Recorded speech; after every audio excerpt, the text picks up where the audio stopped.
தூத்துக்குடியில் சித்ரா பௌர்ணமி திருவிழாவை முன்னிட்டு தமிழ்நாடு சைவ வேளாளர் திருத்துறைப்பூண்டி கிளை சங்கத்தினர் 2 டன் அரிசி சமைத்து 1 லட்சம் பக்தர்களுக்கு அன்னதானம் வழங்கினர்.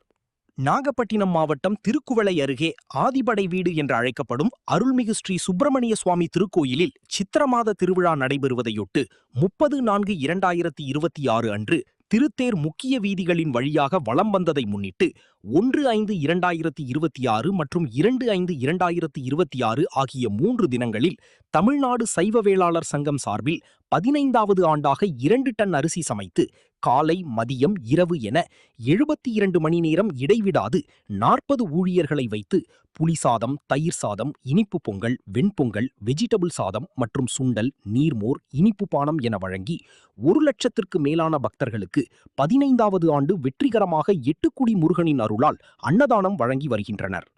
தமிழ்நாடு சைவ வேளாளர் சங்க தலைவர் கே. ராஜேந்திரன், செயலாளர் எஸ். மூர்த்தி, பொருளாளர் எஸ். சொக்கலிங்கம் ஆகியோர் கொண்ட குழுவினர் உற்சாகத்துடன் முருகன் கோவில் அருகில் திரௌபதி அம்மன் வளாகத்தில் அன்னதானம் பக்தர்களுக்கு அன்னதானம் சிறப்பான முறையில் கொடுக்கப்பட்டது.